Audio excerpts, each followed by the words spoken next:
Hi அஸ்ஸலாமு அலைக்கும். நம்ம இப்போ என்ன பார்க்க போகிறோம்னா ஃபாஸ்தாக்கு சாஸ் எதுவும் ஊற்றாமல் சிம்பிளான மெத்தடில் செய்யலாம் வாங்க. நான் 2 கப்பு ஃபாஸ்தா எடுத்து வச்சுருக்கேன். சுடுதண்ணியில் வேக வச்சு தனியாக எடுத்து வச்சுருக்கேன்.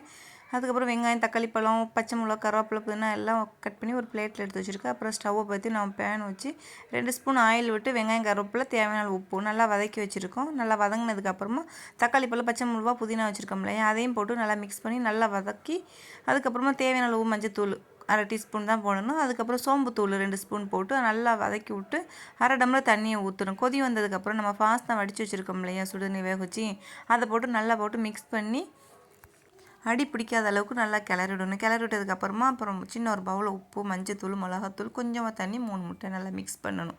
மிக்ஸ் பண்ணதுக்கப்புறம் ஒரு சின்ன பேன் ஒன்று எடுத்துக்கிறோம். அதில் 2 ஸ்பூன் நெய்யை விட்டு அதில் முட்டை அடித்து வச்சுருக்கோம்ல அதில் போட்டு பொரிச்சு எடுத்து நம்ம ஃபாஸ்தா இறக்கி வச்சுருக்கோம்ல, பொரிஞ்சதுக்கப்புறம் அதில் போட்டு மிக்ஸ் பண்ணணும். பாருங்கள் எப்படி இருக்குன்னு, பொழு பொழுன்னு இருக்குங்களா? பிள்ளைகளுக்கு செஞ்சு கொடுங்க இந்த ரெசிபியை, கமெண்டில் சொல்லுங்கள். ஓகே, பாய்.